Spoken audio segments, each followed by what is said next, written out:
श्री गणेशाय नमः, श्री सरस्वते नमः, प्रभु श्री रामचंद्राय नमः।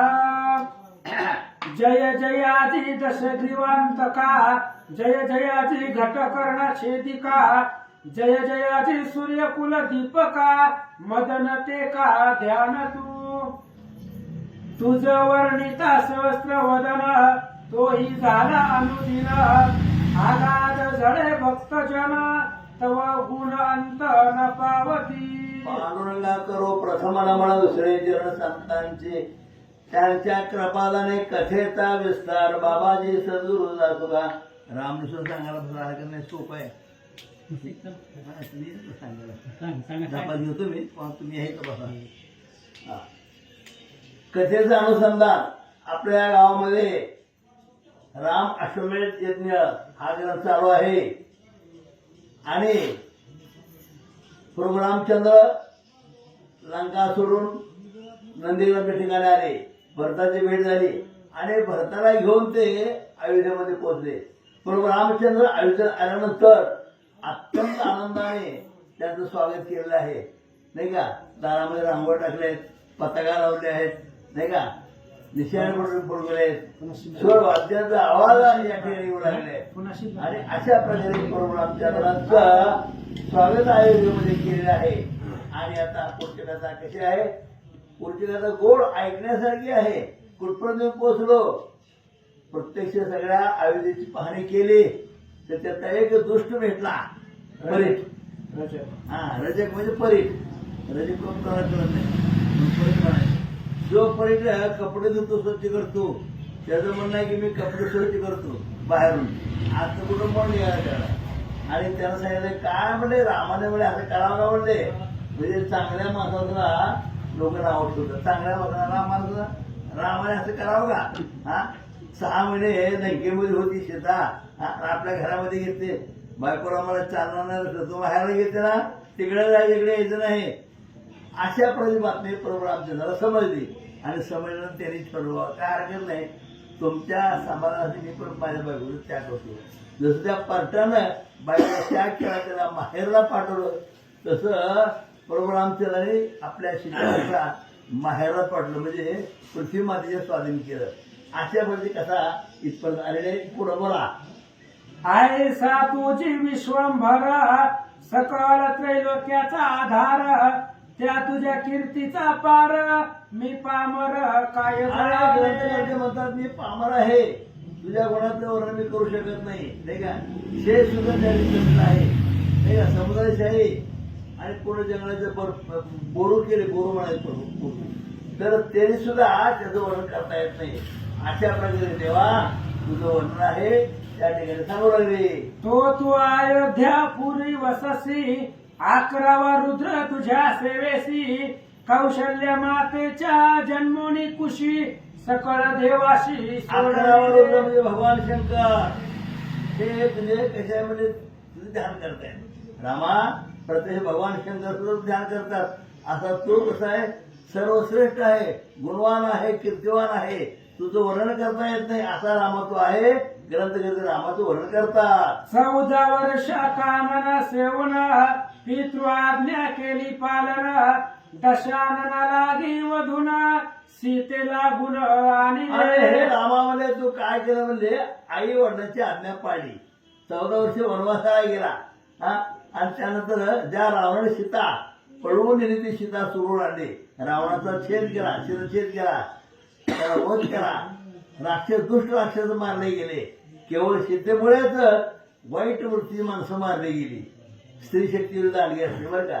जसं रामायणामध्ये सीतेमुळे वाईट माणसं मारली गेली, तसं महाभारतामध्ये सुद्धा द्रौपदी दुष्ट कौरव मारले गेले, म्हणजे स्त्री विरुद्ध आणली आहे. अशा प्रकारे रामा त्या ठिकाणी तू सीतेला घेऊन आला. ग्रंथकर्ते वर्णन करतात. भक्तांचा महिमा रक्षिला, जैसे वाल्मिक बोलिला, तैसे नितयाच्या बोला, सत्य केले श्रीराम. वाल्मिक ऋषी कसा आहे म्हणजे त्याने जसं लिहिलं, नाही का. रामायण घडायच्या अगोदर त्यांनी काय केलं, रामायण लिहिले वाल्मिक ऋषीनं. आणि आपला गुरु आपलं हे काय त्याला भक्त आहे, त्याच्या म्हणण्याप्रमाणे सांगण्याप्रमाणे स्वतः राम वागले नाही अशा प्रकारे ऋषीबद्दल बोलू लागले. तुझ्या नामाचा महिमा अपार, पाषाण तरले सागर, सेतू बांधुनी पैल पार, नेले वानर अरे गावामध्ये सकाळी. तुझ्या नामाचा महिमा अपार आहे म्हणते. कारण काय एवढा मोठा समुद्र, परंतु ज्या दगडावर राम शब्द लिहिला होता ते दगड पाण्यात तरले आणि त्याच्यावर वानर जाऊन अलीकडून पलीकडे गेले म्हणजे लंकेमध्ये गेले. एवढा महिमा तुझा आहे, पाषाण तरले असं ग्रंथकर्ते सांगतात. चिरंजीव केले विभीषणासे, राज्य स्थापिला लंकेसी, लक्ष्मण हाती इंद्रजितासी, तूच मारविले श्रीरामा. अरे रामा म्हणले तू काय केलं म्हणले. एक तर म्हणले पाण्यात तरले नाही का. त्याचप्रमाणे पुन्हा रावणाचा वध केला, बिभीषणाला गादीवर बसवलं, त्याचा जयजयकार केला. एवढा महिमा तुझा आहे अशा प्रकारे त्या ठिकाणी बोलतात. इंद्रियांचा चालक, तूच सकळ माझी व्यापक, तूच संपूर्ण चतुर्दश लोक, रचिले सुरेख राघव. 14 काय सांगतो चौकाण्याचं राज्य नाही का, ते सुद्धा रावणाचं होतं, ते तू रचलेलं आहे. म्हणजे एवढा तुझा महिमा आघात आहे रामा नाही का. तुझ्या गुणाचं वर्णन मी करू शकत नाही.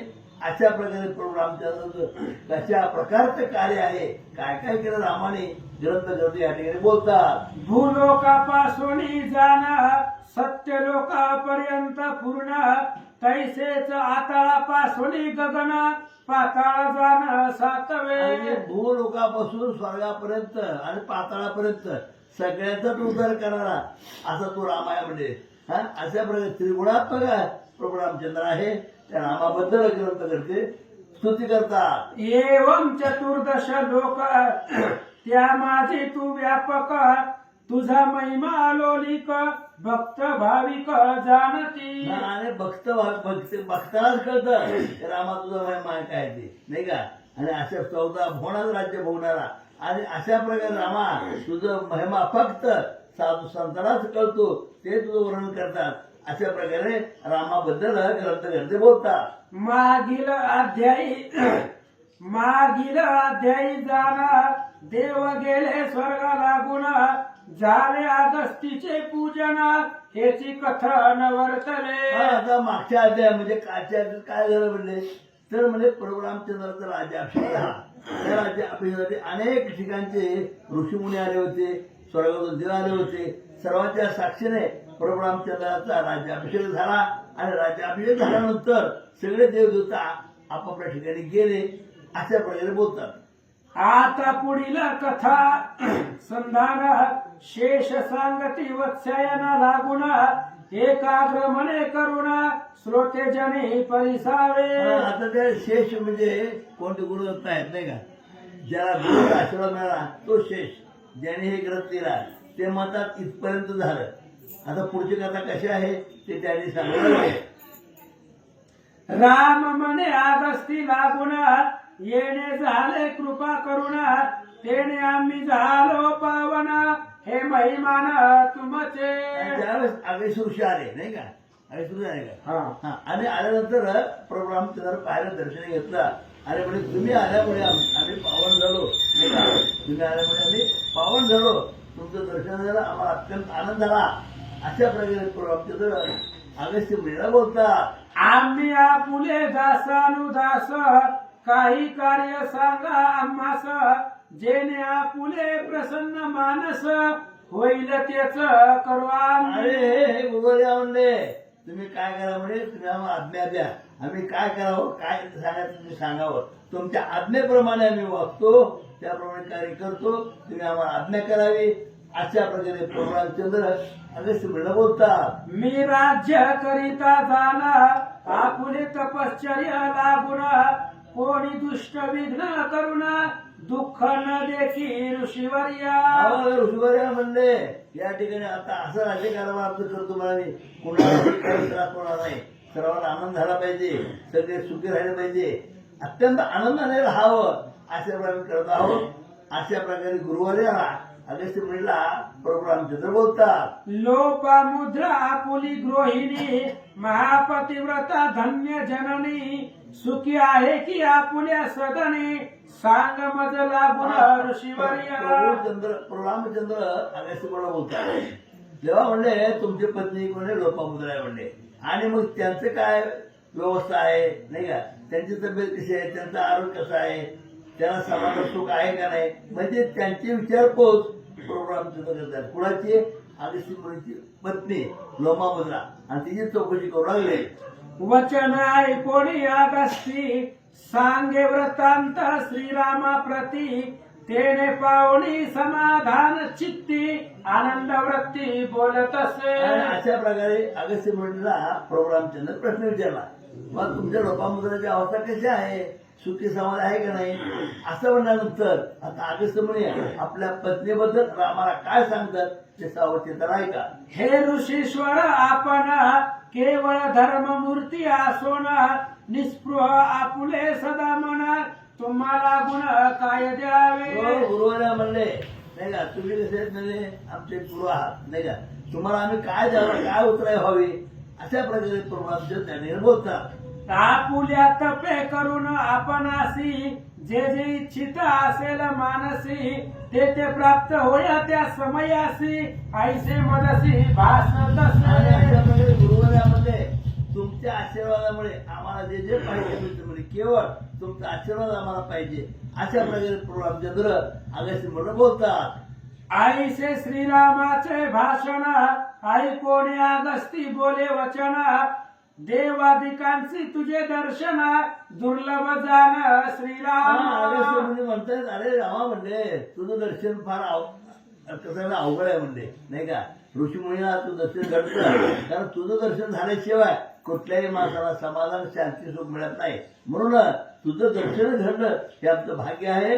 अशा प्रकारे त्या ठिकाणी अगस्त्य मुनी प्रभू रामचंद्राला बोलतात. आईशा तुझ्या दर्शने करुणा, मी आजी धन्य झालो जाना, त्रैलोक्य त्रासिता रावण, त्वा कुळासह निर्दाळीला. अरे रामा म्हणले तुझा महिमा आघात आहे म्हणले नाही का, त्या रावणाचं राज्य एवढं होतं, भराड्य होतं, त्या दुष्ट रावणाला वध केला, त्याला मारलं, त्या राक्षसाचा वध केला, आणि अशा प्रकारे अत्यंत लौकिक कार्य केलं, सीतेची सोडवणूक केली. त्याप्रमाणे जे देव रावणाने बंदिश टाकले होते त्यांनाही तो मुक्त केलं, असा रामा तो आहे. अगस्त्य मुनी रामाचं कौतुक करतात. आणि बिभीषणासी राज्य दिधले, म्या वर्तमान ऐकिले, तेने करोनी आनंदे भरले, अंतर माझे राजेंद्र. हे राजेंद्र, हे रामा म्हणले तू तर सीतेची सोडवणूक केली, रावणाचा वध केला, आणि त्याचबरोबर बिभीषणालाही गादीवर बसवलं नाही का. म्हणजे बिभीषण कोण? हा रावणाचा भाऊ आहे, परंतु अत्यंत सात्विकवृत्तीचा रामाचा भक्त होता, आणि चिरंजीव केला रामाने, त्याला गादीवर बसवलं. चिरंजीव आजही आहे, 7 चिरंजीव आहेत, त्यापैकी एक म्हणजे हा बिभीषण आहे, त्यात हनुमंतराय आहेत, व्यासमुनी आहेत, म्हणजे चिरंजीव अजूनही आहेत ते, म्हणजे आमच्या रामचे फिरतात 7 चिरंजीव आहेत. अशा प्रकारे त्या ठिकाणी प्रभू रामचंद्राने त्या ठिकाणी त्याला चिरंजीव केलं, गादीवर बसवलं, असं त्या ठिकाणी स्तुती करतात. आईसे अगस्तीचे ऐकोनी वचन, पद्मपत्राक्ष करी भाषण, तुम्हासी त्रैलोक्याचे ज्ञान, म्हणून प्रश्न एक असे. अशा प्रकारे त्या ठिकाणी प्रभू रामचंद्र अगस्त्य मुनीला बोलते, तुम्हाला ज्ञान, तुम्ही ज्ञानी आहात, त्रैलोक्याचं ज्ञान तुम्हाला आहे. आता मी तुम्हाला एक प्रश्न विचारतो म्हणले, मी जो प्रश्न विचारतो त्या प्रश्नाचं तुम्हाला उत्तर द्यावं. अशा प्रकारे प्रभू रामचंद्र अगस्त्य मुनीला प्रश्न विचारतात. काय प्रश्न होतात आता हा दिवसा घरी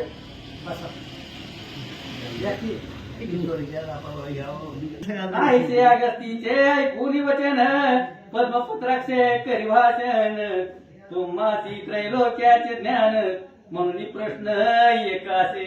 कथेचे अनुसंधान अगस्त्य ऋषी आलेले आहेत, आणि भगवान श्रीरामचंद्र विचारू लागले, महाराज त्रैलोक्याचं ज्ञान तुमच्यापाशी आहे, सपाट ज्ञानानं तुम्ही समर्थ आहे, म्हणून तुम्हाला एक प्रश्न विचारायचा आहे. एक प्रश्न मला निर्माण झाला, विचारतो, त्या प्रश्नाचं उत्तर तुम्ही द्या. भूत भविष्य वर्तमान तुम्ही जाणता परिपूर्ण, तरी सांगा मज लागून रावण कुंभकर्ण कहनते. आणि मग त्यावेळेस रामचंद्राने विचारलं, म्हणले महाराज भूत भविष्याचं ज्ञान तुम्हाला आहे, मग रावण कुंभकर्ण कोण होते, कोणाच्या वंशातले होते, एवढं बळ त्यांच्याकडे कुठून आलं, कसं आलं, त्यांची कथा मला सांगा. तयाची जाती असे कवन देव किंवा दैत्य जाण, ईशाच की राक्षस प्रमाण न कळे मज ऋषीवर्या. राम विचारू लागलेले आहेत, महाराज त्या राक्षसांची जाती कोण आहे, दैत्य आहेत आणि कुठल्या वंशामध्ये आहेत, मग एवढं सामर्थ्य त्यांना कसं आलं, हेच मला प्रश्न पडला, म्हणून विचारतो, सांगा.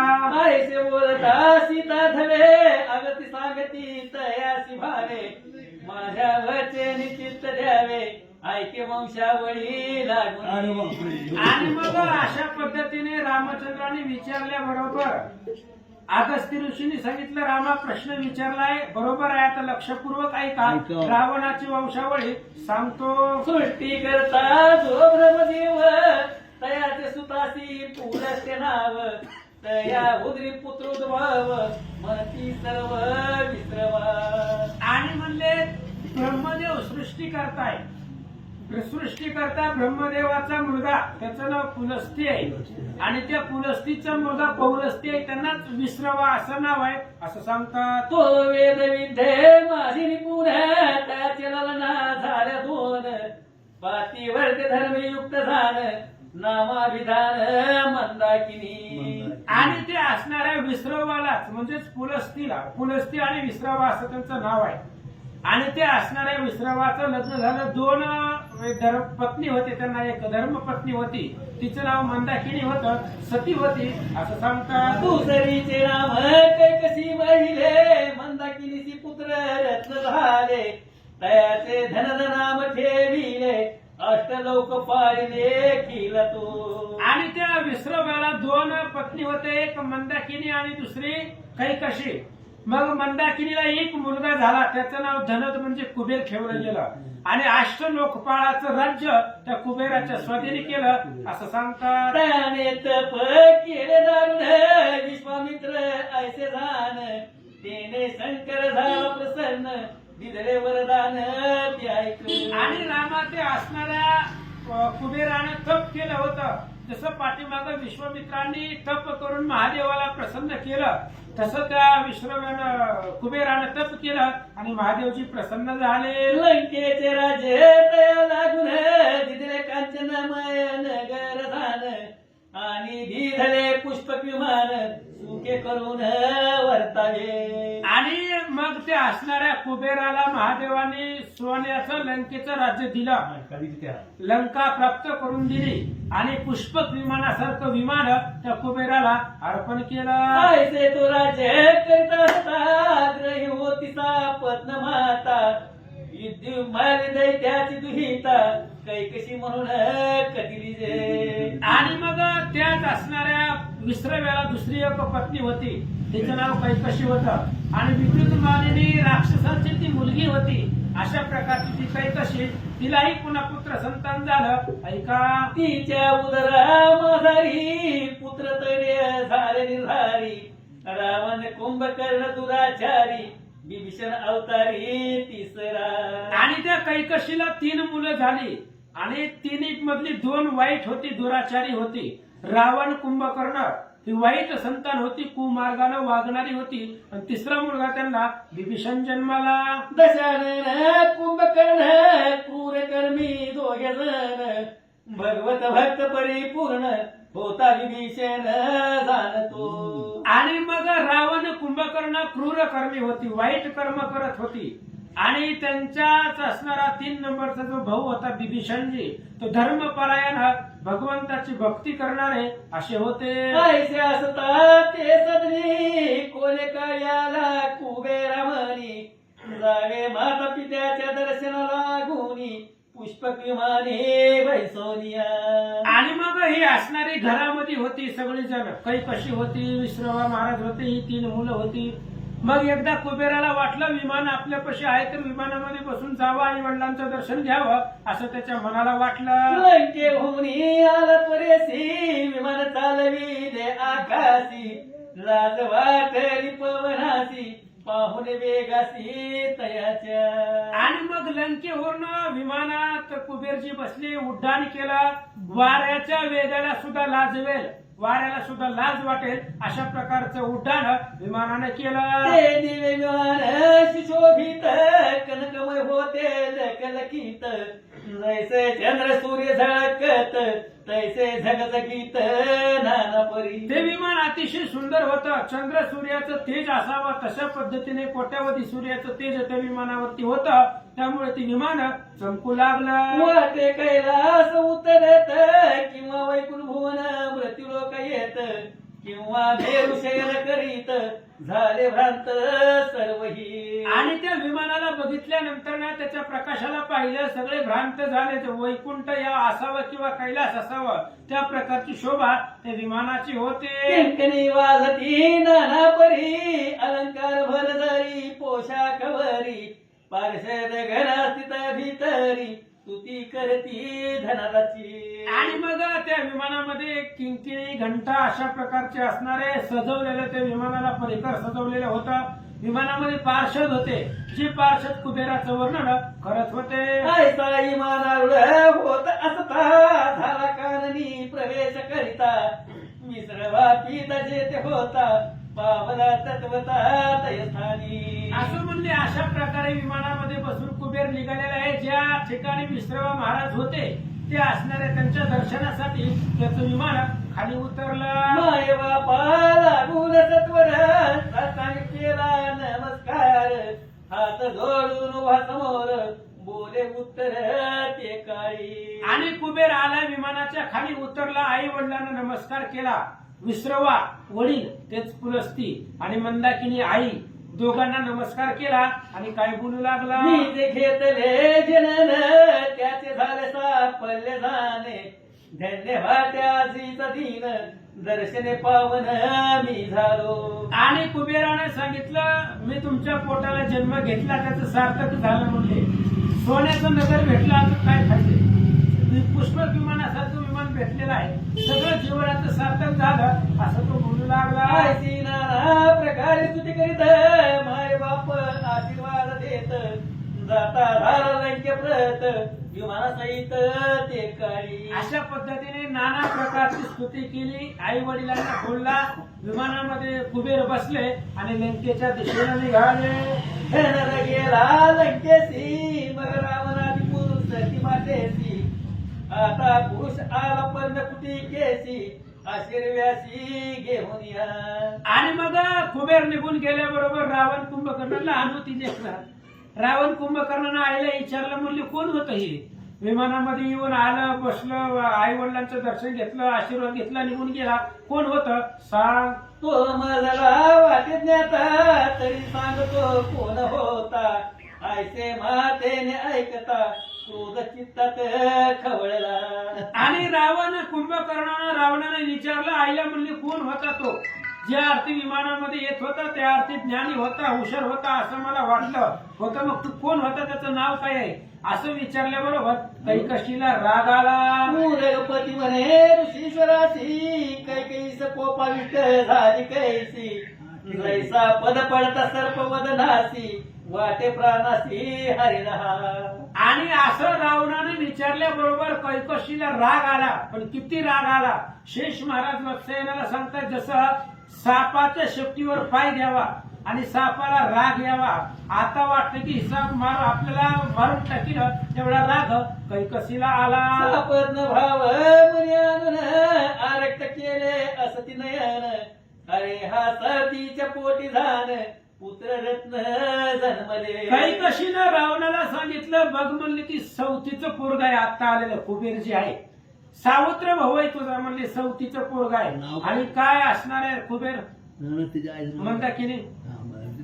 आणि काय ते असणाऱ्या त्या मंदाकिनीच्या पोटाला हे कुबेरासारखं रत्न जन्मल आहे असं ती कैकशी बोलते. जेण्या पुढे मात्र पुढ पवित्र करून प्रकाशिले सकळ जैसा कयदु मातेचा बाळ दैते कुळ जेने तारिले. ऐक म्हणले रावणा, अरे ते असणाऱ्या मंदाकिनीच्या पोटाला कुबेर जन्मला आणि काय त्याचं असणार ऐश्वर आहे. अरे दैत्य कुळामध्ये प्रल्हाद ध्रुव बाळ जन्माला आणि कुळाचा उद्धार केला असं सांगतात. तैसा तो कुबेराचे तुम्ही माझ्या उदरी त्रिवर्ग कैसे पाहता भास तकीट कसायचे जन्मोनिया व्रताची. अरे त्या ध्रुव बाळासारखा कुबेर आहे बघा म्हणले त्यानं सगळ्या कुळाचा उद्धार केला. काय काय आज काही नाही त्याच्यापाशी, विमान घेऊन फिरतय, काय कमी आहे त्याला. आणि तुम्ही बघा ती एकच पोरग आहे तरी एवढी सगळी इष्टित मिळवली, तुम्ही तीन तीन आहे तरी तुम्ही किडा मुंगी सारखं जीवन जगायला असं काही कशी रावणाला बोलते. खाणे पिणे आणि निजणे बसणे उठणे भोग भोगणे इथे घ्या ज्ञानाची तुम्ही जाणणे परी विचारे चालणे नेनाची. काही कशीने सांगितलं फक्त उठायचं खायचं आणि झोपायचं बस, तुम्हाला दुसरं काही माहितच नाही. रोज तीच चालू आहे म्हणले. अरे कधीतरी जरा विचार करा विवेक बुद्धीनं, एवढंच ज्ञान आहे तुम्हाला, खायचं झोपायचं आणि झालं, दुसरं काय आहे तुम्हाला. जरा सोयीचा कमवायचं जरा बघा असं काही कशी बोलते. जैसा रासव भारव आहे परी आपुल्या पाठी काय आहे चंदन कापूर किंवा राखोंड आहे विचार न जाणे काही काही कशीने सांगितलं रावणा गाड्या वाजतोय गाडव आणि ती गाडव आपल्या पाठीवरती भार वाहतो, वज वाहतो, पण आपल्या पाठीवर काय आहे त्या गाढवाला माहित नसतंय. म्हणजे चंदन आहे, राख आहे, धन आहे, माती आहे, काय आहे त्याला माहिती नसतं. तशी तुमची अवस्था आहे. काही कशी बोलते. ऐसे चतुष्पाद तुम्ही जाणा ऐसे ऐकता तशा ना खूप चढलांत करना करी भाषण माते ते. अरे तशा पद्धतीने तुम्ही आहेत. एकटं कुबेर आहे तरी सोन्याची लंका आहे, पुष्पक विमान फिरायला, आणि तुमच्यापाशी काय आहे तिघ तिघ असून असं काही कशीचं बोलणं ऐकलं रावणाला राग आला. मला पुढे कुबेर झाले जैसे गरुडा पुढे मशक उठान किंवा सिंहा पडे चंबुक आपण काय भूषण दाविल. आणि रावण रागानं बोलू लागला माझ्या पुढं कुबेर म्हणजे चिलाट आहे म्हणले. जसं गरुडा पुढं साप असावा, मुशक असावा, उंदीर असावा, तशा पद्धतीने तो कुबेर आहे असं रावण बोलू लागला. जल्प तारावण माता म्हणे तयाला गुण हे मूर्ख हो तुम्ही तपहीन व्यर्थ जन्म घेतलेसे. असं रावण बोलला. म्हणला त्या कुबेर काय आहे माझ्या पुढं, शुल्लक काय म्हणले. आई म्हणली फक्त बोलून काय होतंय. अरे त्या कुबेरानं तप केलंय आणि तप कसं केलंय, विश्वामित्रासारखं तप केलेलं आहे. आणि तुम्ही काय खायचं प्यायचं झोपायचं, तुम्ही कुठं तप करता का काय, त्याच्यामुळे तुम्हाला बळ सामर्थ्य नाही असं काही कशी बोलते. तुमच्या हस्ते न होय काही धन दे तप केले पाही शंकर प्रसन्न झाला लवलाही इच्छित तया अरे तुमच्या हातामध्ये काहीच नाही. जोपर्यंत तुम्ही तप करत नाही, भक्ती करत नाही, तोपर्यंत तुम्हाला मिळणार नाही. बघा त्या कुबेरानं अद्भुत तप केलं, महादेवाला प्रसन्न केलं आणि महादेवानं जे पाहिजे ते त्याला दिलं असं काही कशी सांगते. त्या शंकराच्या वरे करून लंकेचे राजे निघाले रान आणि धीधरे पुष्पक विमान म्हणून धन्य ते माता. अरे त्या कुबेराची आई मंदाकिनी धन्य आहे. अरे मग महादेव प्रसन्न झाले आणि सोन्याची लंका प्राप्त करून दिली, फिरण्यासाठी पुष्पक विमान प्राप्त करून दिलं, म्हणून ते धन्य आहेत असं काही कशी बोलते. की जीच्या पोटी ऐसा गुणराशी पुत्र आला जन्मासी पार नसे तिच्या भाग्यासी अभाग्या मनसी तुम्ही झाला. अरे तुम्ही जगामध्ये अभाग्य आहेत, भाग्यवान तीच आहे कुबेर आणि तिची आई. सर्व असणारी संपत्ती त्यांना प्राप्त झालेली आहे आणि तुम्ही आभाग्यासारखं रानावानामध्ये झोपडी करून राहत आहोत असं काही कशी बोलते. रत्न गर्भा सत्य झालं मी माझुटी पुत्र होऊन ऐसी धिक्कारी आपणा लागून उद्विग्न मन तिचे. काही कशीनं रावणाला सांगितलं रावणा त्या मंदाकिनीला एकच पोरग आहे, पण ते पोरग म्हणजे रत्नासारखं आहे आणि मी 3 पोरं असून मी वांजुटी आहे, मला त्याचा काहीच उपयोग नाही. अशा प्रकारचा स्वतःचा धिक्कार काही कशी करू लागले. ती म्हणे श्रीरामासी मातेचे भाषण दुर्जनासी गर समवाटे मानसी बोले उक्तीसी तकाळी. अगस्त्य ऋषीने सांगितलं रामा असं काही कशीचं बोलणं रावणानं ऐकलं आणि त्याला कसं वाटलं, गरुडा समान विषासारखं वाटलं. ते विष प्राप्त जसं प्राशन केल्यावरती तळमळ वाटते तशी तळमळ राजा रावणाला वाटू लागले. माते मी निश्चय करून काय म्हणतो ऐक वचन, तुझ्या सौतीला गुण एक पुत्र रत्न प्राप्त असे. आणि मग रावणाने सांगितलं, आई साहेब ऐका म्हणले, मी जे बोलतोय त्याच्याकडे लक्ष द्या. तुमची जी सवत आहे ना त्या विश्रवाची पत्नी मंदाकिनी, तिला एकच पोरग आहे, पण तिला रत्न गर्भ मनसी व्यर्थ का सायवदसी, तू त्रिवर्ग पुत्रात प्रसवलीसी रत्न गर्भा तुझसी नाम साजे. आणि रावणाने सांगितलं त्या मंदाकिनीला एकच पोरग आहे आणि ते असणारं पोरग म्हणजे तू गर्भरत्न तिला म्हणते, पण तुला 3 मुलं आहेत की, मग तिच्यापेक्षा नाव तुला श्रेष्ठ वाटायला पाहिजे होतं असं सांगतात. तो कुबेर म्हण जे काय एक कीटक प्रसवली माय, तया ते करून अपाय लंका राज्य घेईन मी. रावणाने सांगितलं ते कुबेर म्हणजे काय आहे, कीटक आहे, कीटक किडा मुंगी सारखं कुबेर आहे ती. आताच्या आता जाऊन त्याला हरवतो, लंकेचं सगळं राज्य माझ्या नावावर करून देतो असं रावण बोलू लागला. तयाचे ऐश्वर्य पाहून दुःख न करणे आपण, त्रैलोक्याचे राजा जोडीन तरीच जाण पुत्र तुझा. रावणाने सांगितलं कैकशीला म्हणले, त्या कुबेराचं राज्य हिरण्याचं काय सामर्थ्य आहे, काय अवघड आहे म्हणले. अरे त्या कुबेराची लंका तर घेतोच, पण त्रैलोक्यावरती माझाच दरारा असेल, अख्खं त्रैलोक्याचा राजा मी होतो आणि त्याची संपत्ती तुला भोगवतो असं रावण बोलू लागला. ऐक माते सत्यवचन आज प्रतिज्ञा केली जाण, तू भाग्यवान जाणून स्वस्त राहे गृहासी. रावणाने सांगितलं कैकशीला म्हणली, आई साहेब प्रतिज्ञा पूर्वक बोलतोय, ही कुबेराची लंकाच नाही तर अख्खा त्रिभुवन ताब्यामध्ये घेतो, म्हणून आज मी प्रतिज्ञा करून बोलतोय, तुम्ही कुठल्याही प्रकारची चिंता करू नका असं रावण बोलू लागला. आम्ही अरण्यावादी जाणे घोर तप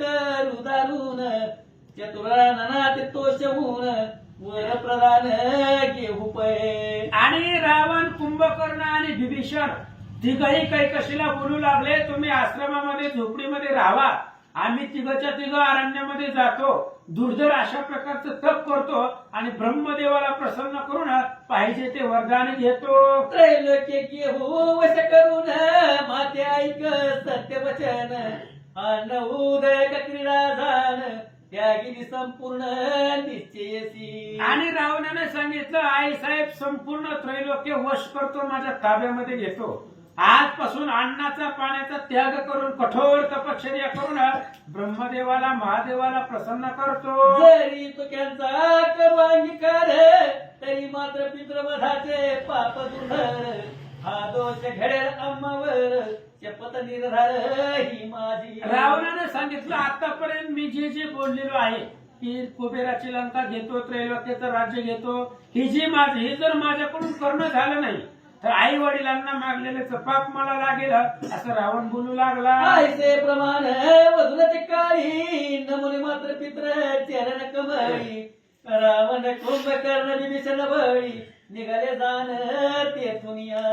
अशा पद्धतीने रावणानं बोलले, आपल्या आई वडिलांचं दर्शन घेतलं. रावण, कुंभकर्ण आणि विभीषण तिघही दुर्धर तप करण्यासाठी अरण्याकडे निघाले. जैसी आंधळ्याची काठी तैसा रावण पुढे दूर जाती, उभय बंधू चालिले पाठी काननी दृष्टी घातली. आंधळ्याला काठीचा आधार असावा तशा पद्धतीने रावण म्हणजे ह्या दोघांचा आधार होता. रावण पुढे निघालेला आहे, माग कुंभकर्ण आणि विभीषण दुर्धर अशा प्रकारच्या अरण्यामध्ये प्रवेश केला. मग पाहुणी विपिनासी लागले त्रिवर्ग तपासी, याचा विस्तार सप्तमाध्यायासी सांगतील रामासी. आणि मग हे रावण, कुंभकर्ण, विभीषण दुर्धर अशा प्रकारच्या अरण्यामध्ये गेले. आता गेल्याबरोबर त्या अरण्यामध्ये गेल्यावरती तप कसं करतील त्यांच्या तपाचा विस्तार 7व्या अध्यायामध्ये महाराज सांगतील, ऐका. ती कथा से सुंदर श्रोती श्रवण की जे सादर, जयासी दत्त गुरु तवर विष्णू की कर म्हणत असे. विष्णू बल्लाळ लेखकाचं नाव आहे, पण दत्तदास स्वतःला म्हणवत आहे, म्हणून जयासी दत्त कृपेचा वर दत्तात्रयांचा आशीर्वाद ज्यांना आहे अशा प्रकारचे दत्तदास म्हणजेच विष्णू बल्लाळ, मी त्यांचा किंकर आहे. आता पुढची कथा ऐका. ईत श्री पद्मपुराणे पाताळखंड शेष वासाय समाधे राम अश्वमेध रामनादि जन्म कथनम नाम षष्टमध्याय पुंडरी विठ्ठल श्री ज्ञानदेव तुकाराम पंढरीनाथ भगवान